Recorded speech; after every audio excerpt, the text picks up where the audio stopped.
Okay, maybe it's time to start worrying about the Columbus Blue Jackets, and we're going to talk about that on today's Locked On Blue Jackets.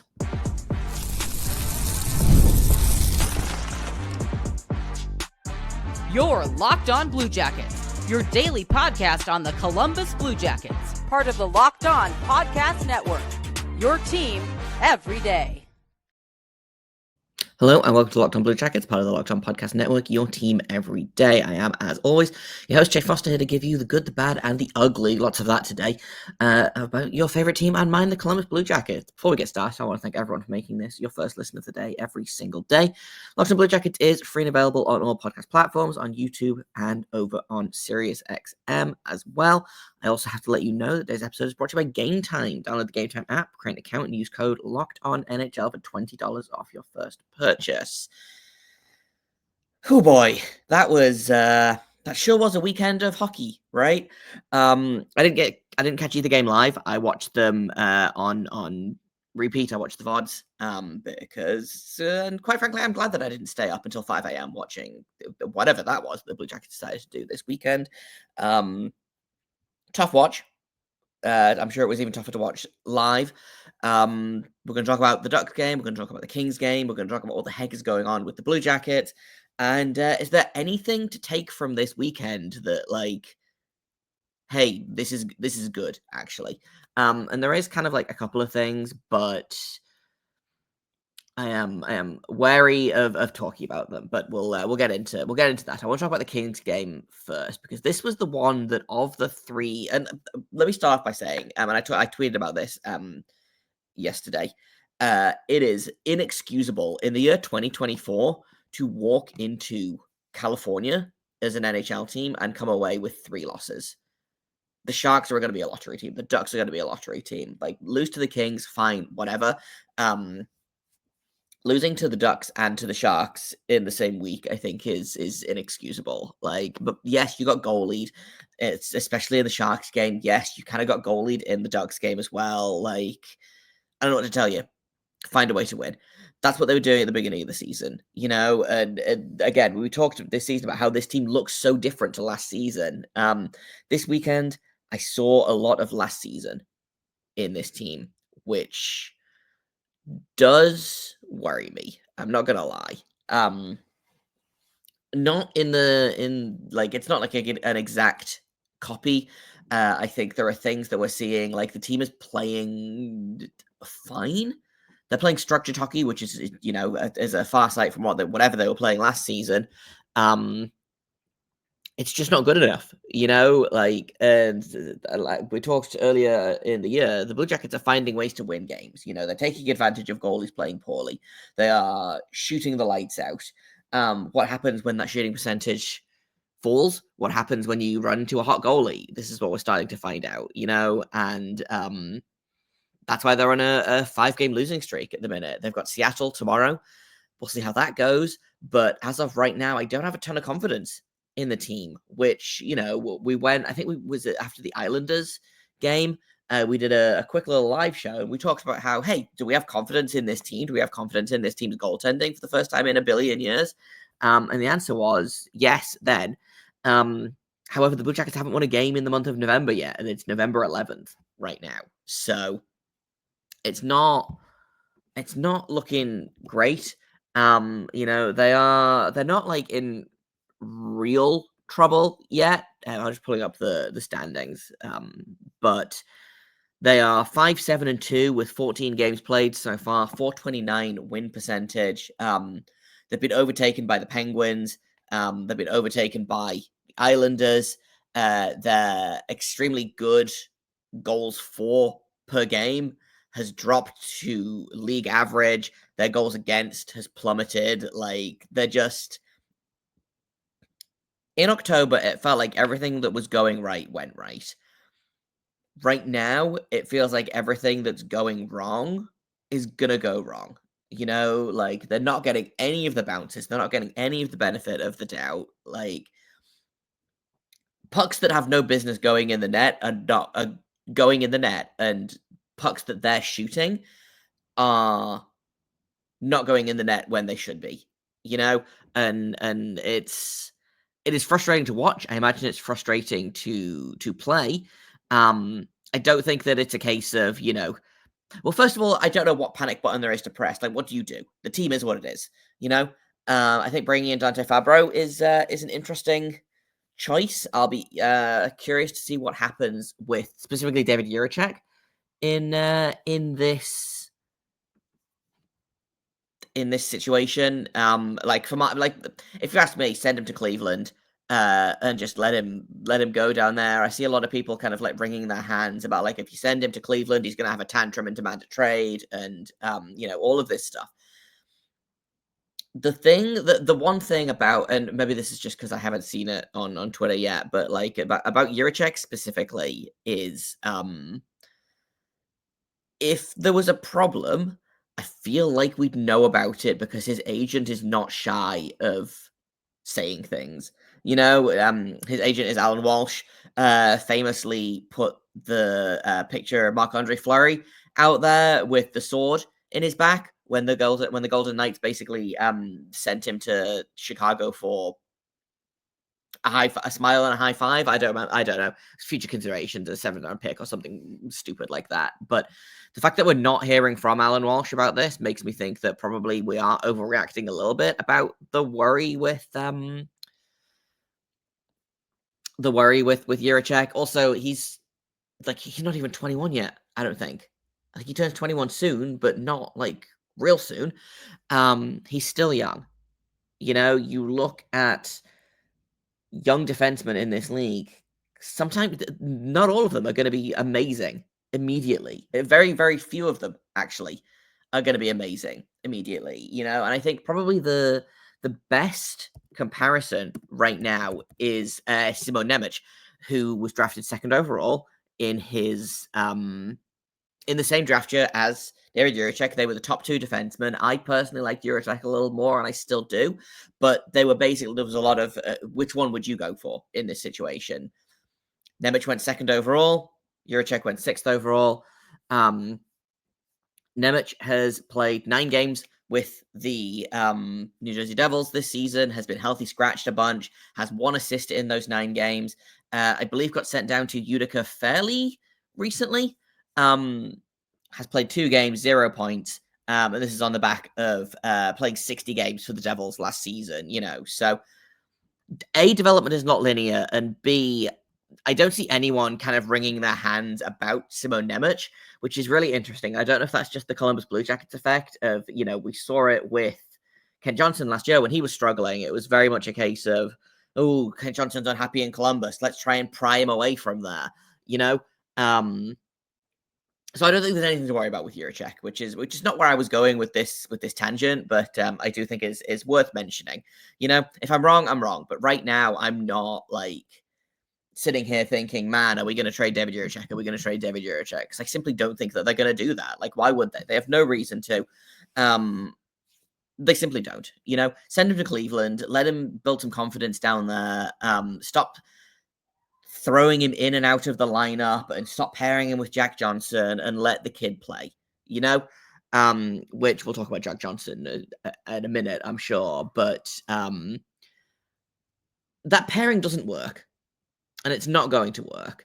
And I thought they were very poor against the Kings. I thought Jack Johnson was basically what I expected him to be. Jiricek, I thought, struggled as well. I don't think that's a suitable pairing. I've talked about it a lot, but also if you look at, you've got your 3 bottom pairing defensemen right now, right? With Gabranson out, you're rotating between Jack Johnson, who I think has played almost every game so far, which fine, whatever. You're rotating him with Jordan Harris and David Jiricek. Harris and Jiricek, I thought, has been a very reasonable pairing. Harris and Johnson has struggled. Jiricek and Johnson has struggled. Have we considered that there's maybe a common denominator there? That maybe there is one guy that is the reason that the bottom pairing is struggling right now? Who could say? Certainly not me. Except I guess I am saying it. But to kind of wrap up my thoughts on the Kings game, which I know it happened a couple of days ago. We've all kind of, maybe we haven't moved on, but I think we probably should, because again, this was the game that like would have been nice to win, but I wasn't necessarily expecting it. It is the one I'm the least frustrated about, even though I think it's the one the Blue Jackets also played the worst in. So, a frustrating game. They didn't get goal leads. They just it wasn't happening. I thought Elvis was very poor in it actually, and I've been defending Elvis this season. I've been defending Elvis every season, but I did really think that maybe we'd turned a corner with Elvis here. You look at the game against Edmonton, the game against New York, the game against San Jose. I thought he was very good in as well. 25 saves 25 saves on 27 shots, and then 4 goals on 22 shots against LA. He wasn't good enough. Do I think that if they'd had the Elvis that played against the Sharks, the Islanders, the Oilers, would they have won this game? Maybe. But also, the Blue Jackets' shooting percentage has fallen off a cliff. They've gone from scoring, they were scoring over 4 goals a game on average at the end of October, and they've dropped basically an entire goal per game. They're currently scoring 3.14 goals per game. They're allowing more goals than that for the first time this season. They're allowing 3.5 goals a game. So it is what it is. The shooting percentage has come back down to earth. The goaltending has continued to mostly be what it is. And again, Elvis has been not inconsistent this season. He started rough, got better, and then had a really decent little stretch in the middle there. And then had one bad game. I suspect they probably start Elvis against Seattle, give him the chance to kind of bounce back, etc., etc. But again, he wasn't good enough. He wasn't good enough against the Kings, and I don't think many of them were. They played fine, but you got to start putting the pucks in the net. It's I talked about it in what was it, Friday's episode, Saturday's episode? I don't remember off the top of my head.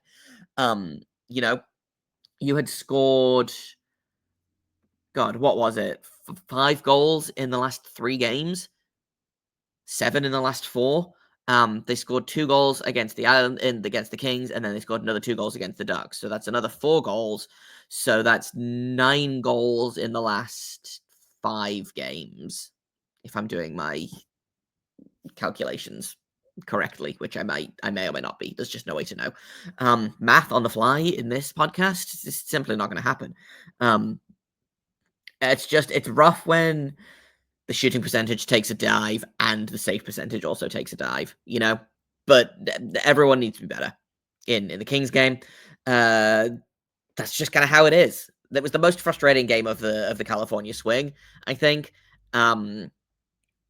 Mostly because I think the San Jose game was probably the most frustrating. However, they did get a point out of it, and also, again, sometimes a goalie has a game. The Kings game, the goalie wasn't, out of this world good. He was good. David Riddick was fine.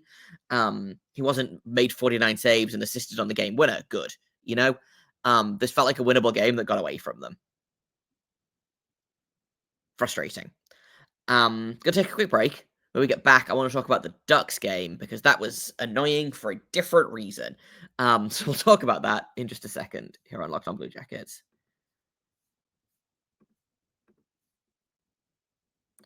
First, I'm going to tell you about Game Time because I don't know about you, but I love last-minute ticket deals.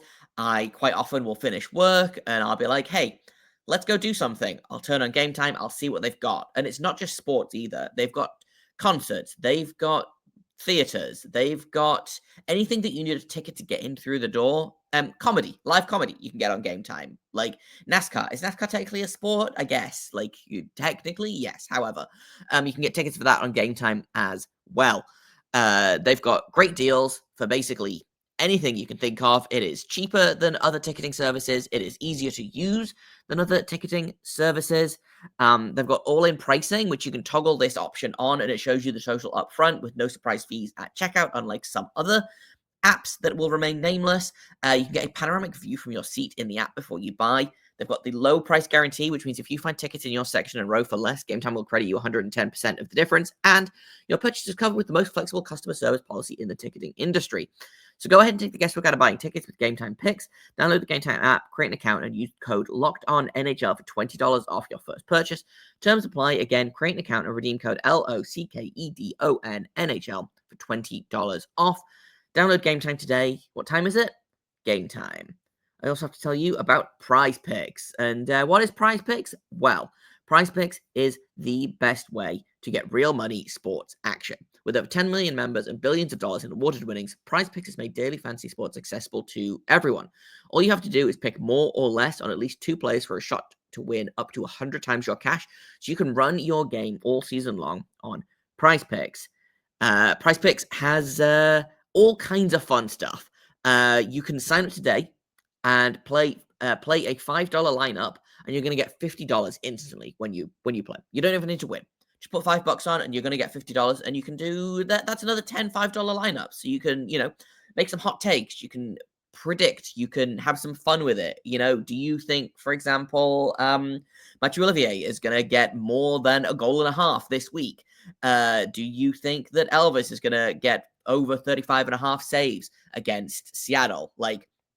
All of this you can do at Prize Picks, and they put their members first. So all your withdrawals are going to be fast, safe, and secure. You can get your money in as quick as 15 minutes. You don't have to wait around for that deposit to hit.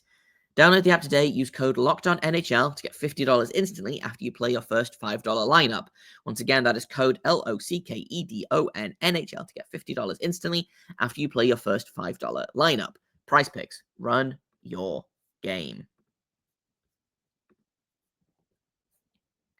Welcome back to Locked On Blue Jackets. Let's talk about the Ducks game, which was miserable to watch. Not for the reason I expected, because I predicted that this would be a miserable game to watch. It was a different kind of miserable. I thought the Blue Jackets played better than they did against the Kings, quite honestly. Maybe it's just that the Ducks didn't play as well as the Kings did. But, again, goaltending wasn't what it needed to be. Shooting wasn't what it needed to be. John Gibson has lost his job to Lukas Dostal, who is 15 years old. He's in his 4th NHL season, but he's 15 years old. The Ducks are the last team in the NHL in goals for per game. They are scoring fewer goals than any other team, including the San Jose Sharks, including the New York Islanders, who've been shut out 5 times this season. They're scoring an average of 2.2 goals a game, and you let them score 4 goals a game? Unacceptable. They're allowing 3 goals a game. You can only get 2. Again, John Gibson didn't have, the game of his life, but he was more than good enough to what they needed for him. I'm just pulling up his numbers right now because I can't remember off the top of my head. I feel like he made, 34 saves. He made 38 saves on the night. It was his first game of the season. What are we doing here? Welcome back, John Gibson. And John Gibson's a fine goalie. I'm not sitting here saying he's a scrub or anything like that, but it's his first game of the season. He's rusty. He just got back from surgery. You couldn't beat this guy. Frustrating, irritating. Again, what are we doing here? I will give credit to the power play, which again has looked fine but not great for a few games now. They're still not doing great. They have jumped up to 17th overall in the league at 18.9% after that goal. Really great to see Chinikov get a goal as well. It's been, I think 7 or 8 games since his last goal. So good to see him get onto the score sheet. Kromachenko goal and an assist as well. You love to see that. Also credit to Ivan Provorov and Dmitry Voronkov getting their first goals of the season against the Kings. I didn't cover the goal scorers, but shout out to those guys. It was nice to see Provorov get one. I feel like it's been a million years. It hasn't. It's been 14 games. But he started off really hot offensively last season and hasn't done as much this season, I think, because he's been focusing more on the defensive side of things, which is fine. So it was good to see him get involved in the offense. Again, Voronkov has kind of been trying to find his rhythm. He missed the start of the season as well. Took an injury in, I think, the second to last preseason game. The one against Pittsburgh, he played 15 seconds and got injured. He's back. He's played. This is his third game now, I believe, was the Ducks. Maybe his fourth. Fifth. It was his fifth game. His season debut was against the Jets. I remember this. So again, good to see him get a goal. But that needed more, not necessarily from those guys. Again, great to see those guys. But if your only goals are coming from a guy that just got back from like a shoulder injury and Ivan Provorov, who apparently doesn't want to score goals this season, like what are we doing here? Sean Monahan has completely disappeared from the score sheet. He's been doing good things. His underlying metrics are still good, but like could have used him this weekend, Sounds like that top line has, and looks like as well, that top line has been broken up. They've dropped Chinikov back to the second line. It looks like they're doing, again, a kind of a modified-ish Russian line, where they're putting Chinikov and Voronkov with Cole Sillinger, who's back at center. Adam Fantilli has been moved to the wing to play with Monahan and Marchenko, which I don't think I hate, ? If it gets Fantilli going, great. And I am much less opposed to him playing on the wing of an actual center than I was. Like, the big reason I had with him playing wing for the times he played wing last season was that they were doing it at the expense, they were doing it to put Line A at center, which was an experiment that wasn't really working. He tried, the team was miserable, but if you're going to put him on the wing like of an actual center, I'm okay with that. Again, I think you need to get Fantilli going. I don't think he's been bad to start the season at all, but the puck's not going in the net for him. I think he's got 3 goals on the year. And maybe 3 assists as well, like 6 points in. Actually, we have the technology. I can in fact just look this up. But like the point is, he's had kind of a slow-ish start to the season, which is frustrating. Again, doing good things, but would love to see him on the score sheet a little bit more. He has 7 points on the season, 3 goals, 4 assists. So he's still projected to have, roughly a 20-goal season, which would be great, but I want to push. I feel like he's going to figure it out real soon, and I'm curious to see what happens if you put him with Monahan and Marchenko. I know that he plays well with Marchenko. We'll see if they can get him going. Again, mixing up that line, breaking it up. We know that Dean Everson is not afraid to go back to that line if other things aren't working. You have a line that is probably good for a goal if you need it. Like, I think trying other things is kind of in your best interest. I know that, like, what's the line? If it ain't broke, don't fix it. But unfortunately, everything else on the Blue Jackets is broke right now. Not everything else, but like everything else in terms of the offense is broke right now.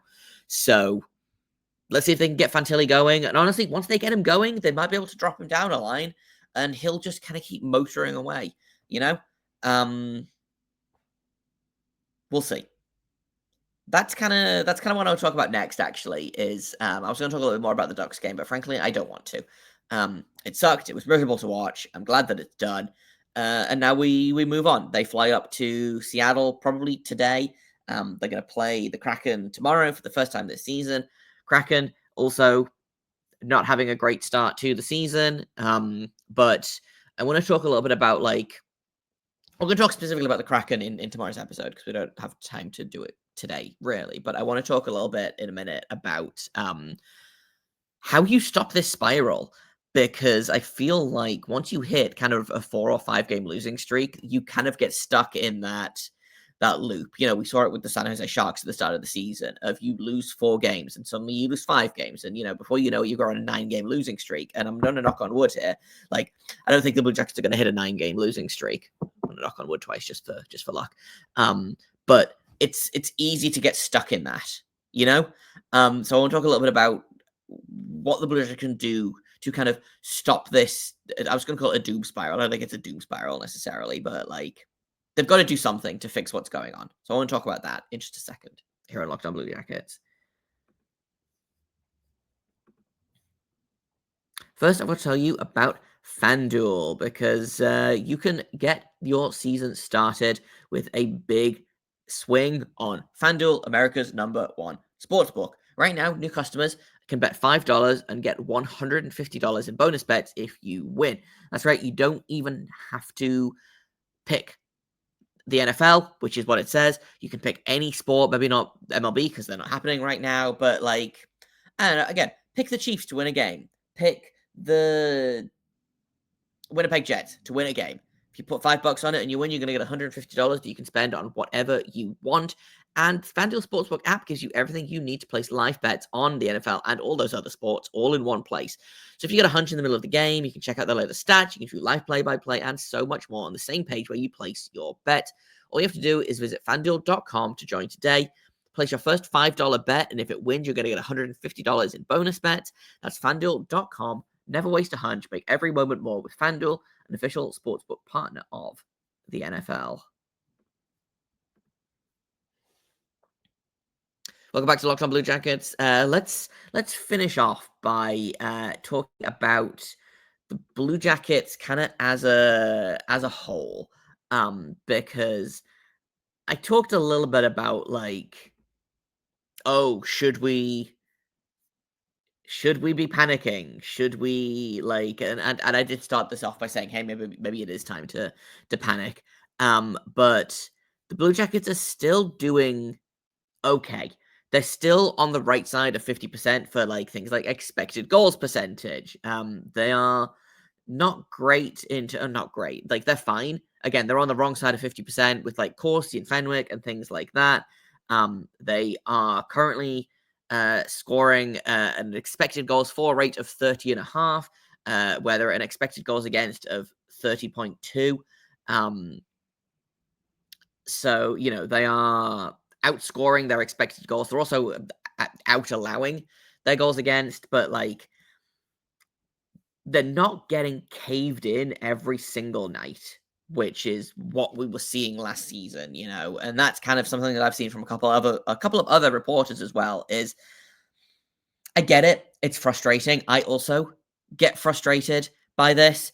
Of we saw it a lot last season. Of well, they lost, but they looked real good doing it. You know, it didn't happen a lot last season, but whenever it did happen, we never heard the end of it. You know, this season though, like they are losing games while outplaying their opponents, as opposed to the beginning of the season where they were winning games and getting outplayed by their opponents. And again, taking advantage of poor goaltending on the other side, or just a tremendous shooting heater. Like it was always going to come back to bite them. I think it's come back to bite them a little bit more aggressively than a lot of people expected.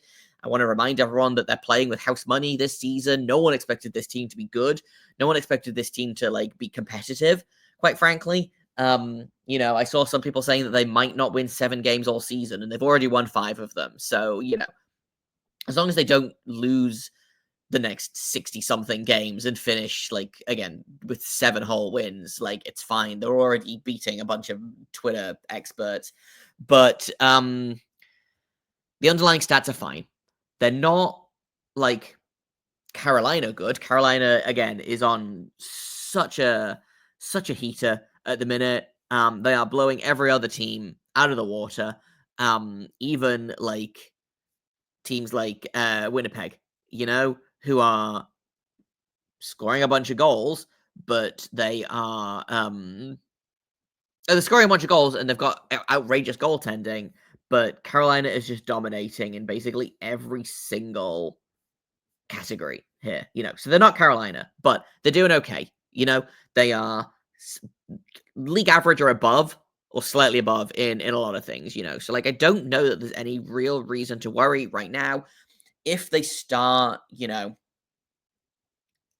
losing and getting caved in, night out, you know, like you know the games I'm talking about. We saw a billion of them last season where the game is over 10 minutes into the first period. They look like they've never skated together as a team. They look like they don't know how to string 3 passes together in a row. You know, they're playing good hockey. They're just not getting the wins right now. We are reaching the end of like my personal what's the word I want? Like tolerance for that kind of talk. I think, I think once you hit a 5-game losing streak, it's you have to kind of, you're at the end where you can say, yeah, no, we'll get them next time. We're playing good hockey. We're close. At a certain point, you've just got to dig in and win the damn game. And I think we're hitting that point right now. I think the Blue Jackets, once they get one win, I think probably they'll reset a little bit, because like what I talked about in the end of the second segment, like you see teams get on these losing streaks and it gets worse and worse, and the pressure gets bigger and bigger, and the gripping your stick too tight is kind of like an intangible thing that doesn't really make any sense, but like it also kind of does make sense, because if the goals aren't going in, then you're going to try harder, and when you try harder, things start slipping through the cracks. You start cheating on your offense, you start not doing the defense properly, and that's when things get worse.